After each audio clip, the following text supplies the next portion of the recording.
Hi friends, welcome back to my channel. இது Sunday morning எடுத்த vlog. காலையிலே husband chicken எடுத்து கொடுத்துட்டு உனக்கு பிடித்தது செய் அப்படின்னு சொல்லிட்டு போயிட்டாரு. சரி, கிரேவி மாதிரி ரெடி பண்ணலாம் அப்படின்னு சொல்லி அதுக்கு தான் ரெடி பண்ணிக்கிட்டு இருந்தேன். நான் எப்படி சிக்கன் கிரேவி வைப்பேன் அப்படின்னா, ஒரு கடாயில் எண்ணெய் விட்டுட்டு பிரியாணி ஸ்பைசஸ்லாம் சேர்த்துட்டு சின்ன வெங்காயம் சேர்த்து நல்லா வதக்கி விட்டுறணும். அதுக்கப்புறம் 2 ஸ்பூன் இஞ்சி பூண்டு பேஸ்ட்டு சேர்த்து அதையுமே நல்லா வதக்கி விட்டுறணும்.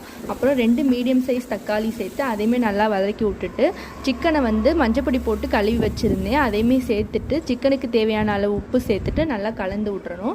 அதுக்கப்புறம் மிளகு பொடி, சீரகப்பொடி கொஞ்சம் கொஞ்சம் போட்டுட்டு தனி மிளகா பொடி 1 ஸ்பூன் போட்டுட்டு அதையுமே நல்லா கலந்து விட்டுறணும். சிக்கன் வேகிறதுக்கு தேவையான தண்ணி ஊற்றிட்டு லிட்டு போட்டு சிக்கன் 3/4 பதத்துக்கு வெந்த பிறகுக்கு 2 ஸ்பூன் குழம்பு மிளகாய் பொடி இருக்கு இல்லையா, அதை போட்டுட்டு நல்லா கலந்து விட்டு கொதிக்க வைக்கணும்.